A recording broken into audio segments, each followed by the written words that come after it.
All right, Lizzie Quam here. We're reading from John to Revelation, and I'm just going to do this day by day because it's helpful for me. And if you want to put this on while you drive or whatever you do, that's good with me. All right, well, and this is John chapter 9. While he was passing by, he noticed a man who had been blind from birth. Jesus.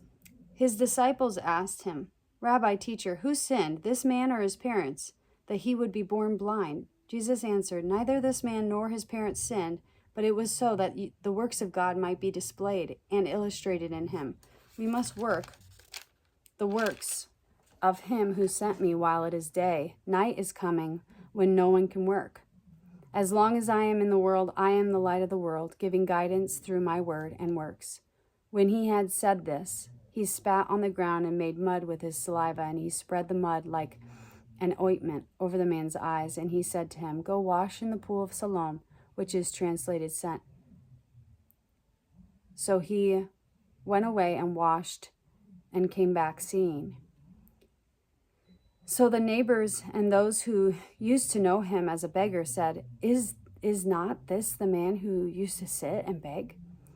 Some said, "It is he." Still others said, "No, but he looks like him. He looks like him." But he kept saying, "I am the man." So they said to him, "How were your eyes opened?" He replied, "The man called Jesus made mud and smeared it on my eyes and told me, 'Go to Siloam and wash.' So I went and washed, and I received my sight." They asked him, "Where is he?" He said, "I don't know." Then they brought the man who was formerly blind to the Pharisees.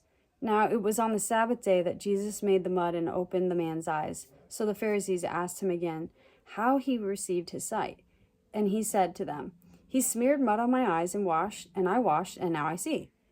Then some of the Pharisees said, "This man, Jesus, is not from God, because he does not keep the Sabbath."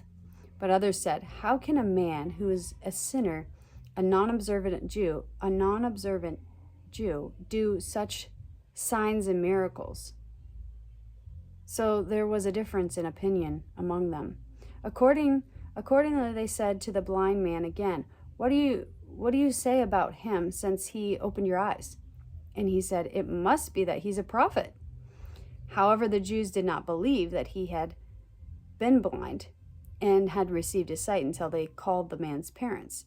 They asked him, "Is this your son, who you say was born blind? Then how does he now see?" His parents answered, We know that this is our son and that he was born blind. But as to how he now sees, we do not know, or who has opened his eyes, we do not know. Ask him and stop asking us. He is of age, he will speak for himself and give his own account of it. His parents said this because they were afraid of the leaders of the Jews. For the Jews had already agreed that if anyone acknowledged Jesus to be the Christ, he would be put out of the synagogue, excommunicated. Because of this, his parents said, "He is of age, ask him." So the second time they called the man who had been born blind and said to him, "Give glory to God and praise for your sight. We know this man Jesus is a sinner and separated from God."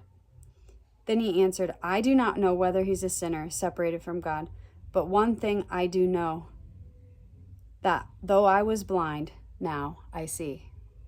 So they said to him, "What did he actually do to you? How did he open your eyes?" He answered, "I already told you and you won't listen. Why do you want to hear it again and again? Do you want to become his disciple too?" And at that remark, because disciples are teachers, like teach me, teacher. You want to be taught? You want to know? Okay. Anyway, and at that remark, they stormed at him and jeered, "You are his disciple, but we are disciples of Moses. We know for certain that God has spoken to Moses, but as for this man, we do not know where he is from." And the man replied, "Well, this is astonishing. You do not know where he comes from, and yet he opened my eyes. We know, according to our tradition, that God does not hear sinners, but if anyone fears God, and does his will, he hears him. Since the beginning of time, it has never been heard that anyone opened the eyes of a person born blind. If this man were not from God, he would not be able to do anything like this because God would not hear his prayer. They answered him, "You were born entirely in sin from head to foot, and you presume to teach us?" Then they threw him out of the synagogue because they probably thought that his parents sinned and that's why he was blind. Jesus heard that they had put him out of the synagogue, and finding him, he asked, "Do you believe in the Son of Man?" He answered, "Who is he, sir? Tell me so that I may believe in him." Jesus said to him, "You have both seen him, and in fact, he is the one that's speaking to you now." And he said, "Lord, I believe in you and your word." And he worshiped him with reverence and awe.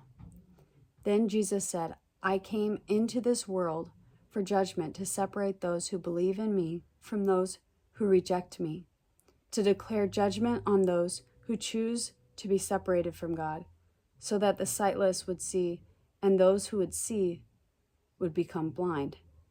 Some Pharisees who were with him heard these things and said to him, "Are we also blind?" Jesus said to them, "If you were blind to spiritual things, you would have no sin and would not be blamed for your unbelief. But since you claim to have spiritual sight, you have no excuse, so your sin and guilt remain." Bum, bum, bum. Okay, thanks for hanging out.